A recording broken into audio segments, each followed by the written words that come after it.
ఈరోజు తెలంగాణ రాష్ట్రానికే తీరని లేడు, గొప్ప వ్యక్తి, రాజకీయ దురంధరుడు, మాకు రాజకీయ గురువు, చాలామందికి రాజకీయం నేర్పి రాజకీయ నాయకులను తయారు చేసిన ఒక పెద్ద మేధావి.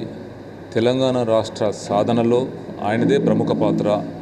కేసీఆర్ ఉద్యమాన్ని కాంగ్రెస్ పార్టీకి తీసుకెళ్ళి కాంగ్రెస్ పార్టీని ఒప్పించి తెలంగాణ ఉద్యమంలో పాలు పంచుకొని ఇవాళ తెలంగాణ రావడానికి కీలక పాత్ర పోషించిన ఒక గొప్ప మేధావి. ముఖ్యంగా బీసీలకు, బడుగు బలహీన వర్గాలకు ఒక గొప్ప నాయకుడిగా పేరుగాంచడం, పీసీసీ ప్రెసిడెంట్గా 2 సార్లు ఆయన అధికారంలో రావడానికి కారణము. ఆయన ఒక ముఖ్యమంత్రి స్థాయిలో ఉండి ఒక రాజ్యసభ సభ్యుడిగా, మంత్రిగా, ఎమ్మెల్యేగా, ఎమ్మెల్సీగా ఎన్నో గొప్ప పదవులను అలంకరించడం జరిగింది. వారి యొక్క మేధస్సు తెలంగాణ ప్రజలకు చాలా వరకు ఉపయోగపడ్డది. అది తెలంగాణ ప్రజలకు రాజకీయంగా చాలా తీరని లోటు. కాబట్టి వారికి, వారి కుటుంబ సభ్యులకు నా ప్రగాఢ సానుభూతిని తెలియజేస్తాను.